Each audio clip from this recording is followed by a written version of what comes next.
सही काम करने का मतलब बुद्धू बनना नहीं होता।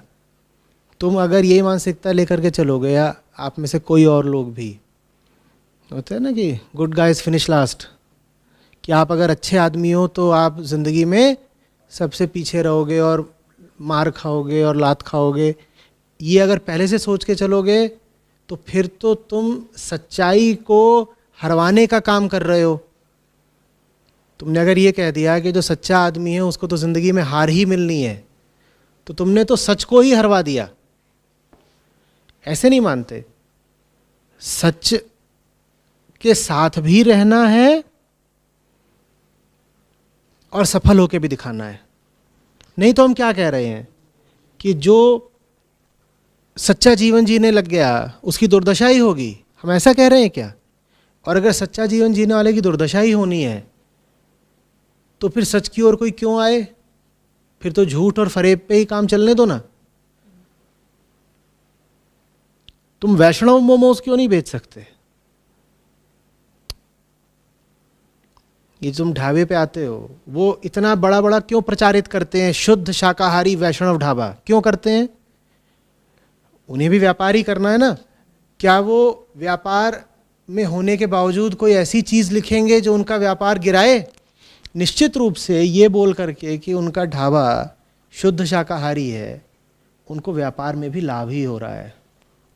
क्योंकि बहुत लोग ऐसे होते हैं जो ऐसी जगह पर नहीं खाना चाहेंगे जहाँ बगल में हड्डियाँ तोड़ी जा रही हों, कि आप इस मेज़ पर बैठ के खा रहे हो और बगल की मेज़ पर चिकन चल रहा है। बहुत लोग हैं जो नहीं खाना चाहेंगे। तो इस बात को तुम अपना एक सेलिंग पॉइंट क्यों नहीं बना सकते? फिर बोल रहा हूं, ऐसे हम कैसे करेंगे जहां जो अधर्मी हैं वो तो पूरे शातिर हैं और जिन्हें धर्म पर चलना है वो भोंदू हैं?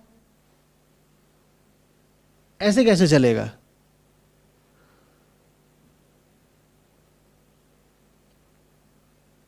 कृष्ण जैसा होना पड़ेगा ना, कि धर्म भी समझ में आता है, धर्म परायण भी है, गीता भी है और युद्ध नीति भी जानते हैं। अर्जुन का अहंकार तोड़ना भी जानते हैं और दुर्योधन की जांघ तोड़ना भी। और अर्जुन का अहंकार तोड़ने के लिए गीता है तो गीता सही, और दुर्योधन की जांघ तोड़ने के लिए अगर अनीति करनी पड़े तो अनीति भी सही। नहीं तो युधिष्ठिर ने तो मामला सब तबाह ही कर दिया था, जीता जिताया युद्ध दुर्योधन के हाथ पर रख दिया था। पता है ना क्या बोल दिया था दुर्योधन से? वो छिपा हुआ था तालाब में, तो उससे बोलते हैं कि अच्छा ठीक है, तुम चुन लो इन हम पांचों में से तुम्हें किससे युद्ध करना है, और अगर हम पांचों में से तुमने किसी एक को भी हरा दिया तो सिंहासन तुम्हारा है। कृष्ण ने माथा पीट लिया, बोले आप सोच समझ के तो बोला करिए, क्या वचन दे दिया आपने? युधिष्ठिर बोले वो तो हमारी आदत है ऐसी, हम।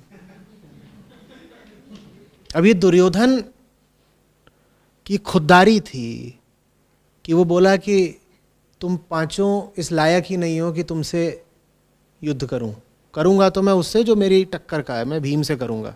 वो ये भी बोल सकता था कि मैं युधिष्ठिर से करूंगा या सहदेव से करूंगा, वहीं पर खेल खत्म हो गया होता।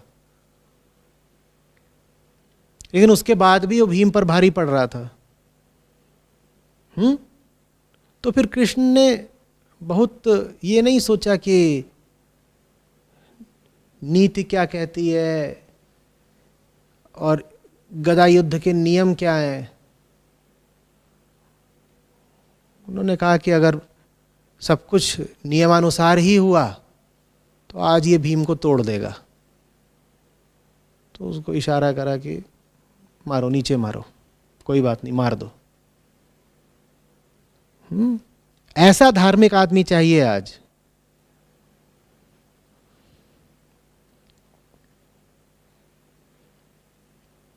होता उल्टा है। मैं जितने भी कपटी लोगों से मिलता हूं, उनकी धूर्तता की कोई सीमा नहीं। उनका दिमाग चल रहा है, वो महत्वाकांक्षी हैं, वो कुछ भी कर दिखाने को तैयार हैं, उनमें ऊर्जा पूरी है, वो दुनिया पर छा जाने के लिए हौसला रख रहे हैं, उनका आत्मविश्वास देखो। और मैं जितने भी तथाकथित सच्चे लोगों से मिल रहा हूँ वो ऐसे हैं कि हम तो जी राम जी के भक्त हैं, हम तो कुछ नहीं करते, हम तो बस भजन करते हैं, डर जाते हैं। आचार्य जी क्या करें, आचार्य जी गोद में बैठा लो। ये क्या चल रहा है? ऐसे काम चलेगा?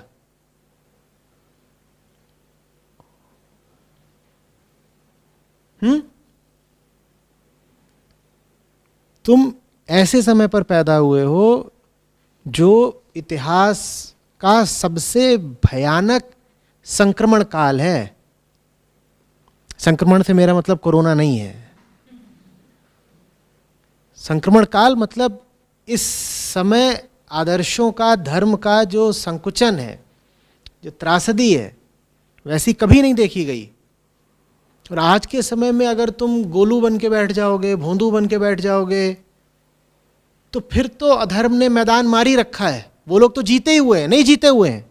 सारी सत्ता उनके पास, ताकत उनके पास, पैसा उनके पास, वो तो छाए ही हुए हैं, संगठित वो हैं। उनको कैसे हरा पाएंगे फिर हम?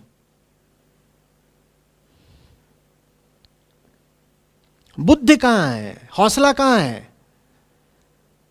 यह सारा बुद्धि और हौसला हमने पापियों के हिस्से ही छोड़ दिया है।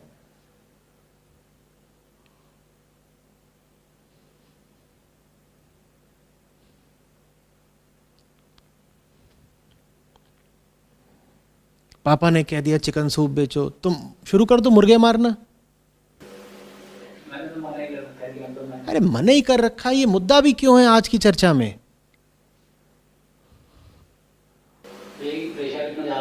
वो प्रेशर कैसे दे पा रहे हैं तुम्हें? तुम गद्दे हो। वो भी आ जाते हैं काउंटर पे सामान वामान देखने के लिए इस तरीके से। क्यों आ जाते हैं? तुम्हारी दुकान है। पापा को तो मना नहीं कर सकते। क्यों नहीं मना कर सकते?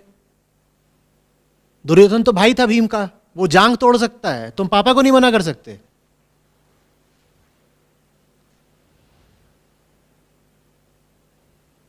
ये क्या है?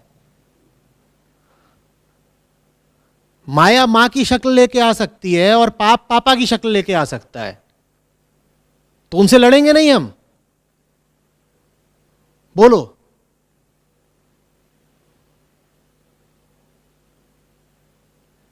मैं नहीं कह रहा हूं कि सब माएँ माया होती हैं, सब पापा पापी होते हैं, लेकिन अगर मां माया बन गई हो और पापा पाप सिखा रहे हो, तो उनसे लड़ेंगे कि नहीं लड़ेंगे?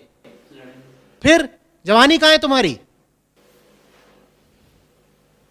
तभी तो साहब दिखाया ना। ये क्या साहस है? तुम तो ऐसा लग रहा है कि साहस मांग रहे हो। अध्यात्म में कमजोरी के लिए कोई जगह नहीं होती है।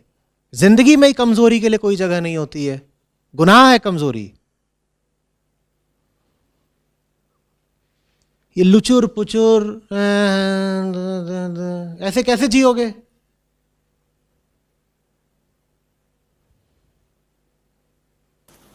और सर जहाँ मैं काम करता हूँ मतलब वहाँ पे ये सब मतलब सारे सैंडविच सर्व होते हैं, तो फिर उसमें ये भी नॉन वेज भी सर्व होता है, वेज भी सर्व होता है, सारे सैंडविच सर्व होते हैं। तो इसी बात को प्रेरणा बना करके कुछ और शुरू करो ना। देखो, खुद को अभिव्यक्ति देने का एक अच्छा तरीका होता है स्वरोजगार।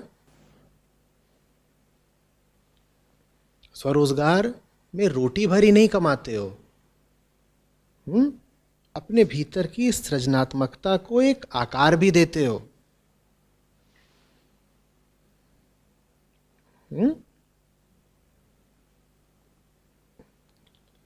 उम्र तुम्हारे साथ है, जिम्मेदारियां तुम पर नहीं है, कोई कर्ज तुम पर नहीं है। और ऐसा भी नहीं है कि अभी जो तुम नौकरी कर रहे हो वो बहुत तुम्हारे लिए बड़ी है या ऊंची है या बहुत कमा रहे हो, तो फिर तुम्हारे सामने कोई बाधा ही नहीं ना।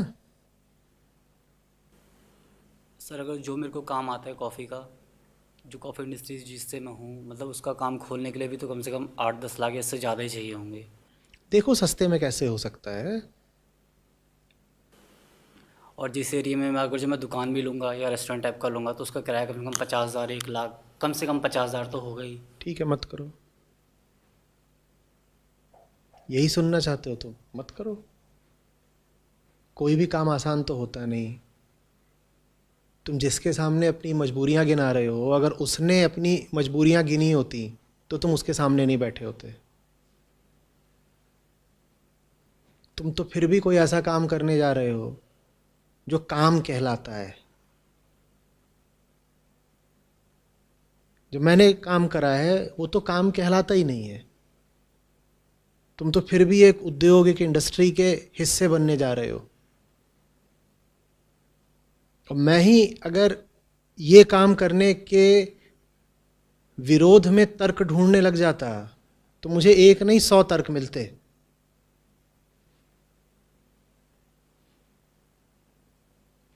मजबूरियों का कोई अंत नहीं होता, और मजबूरियां गिनाने वाले को समझाया नहीं जा सकता।